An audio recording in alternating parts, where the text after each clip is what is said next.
این دستورات دینی ما فنیه. برای همین مثلا میگن که روزه هوشو زیاد میکنه.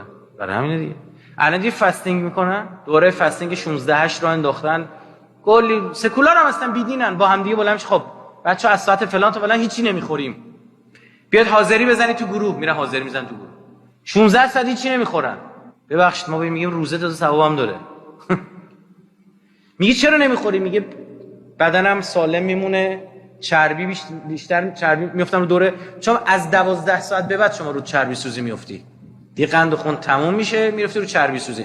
چربی سوزی هم دو سلولای سرطانی رو دیگه بهشون غذا نمیدم، خود سلول سرطانی شروع میکنم خوردن، بهش میگن اثر اتوفاژی سلولی. بعدن شروع میکنه سلولای سرطانی رو به عنوان غذا مصرف کردن. برای همین هم از مسلمانان انقدر کشور اسلامی انقدر آمار سرطانشون پایینه.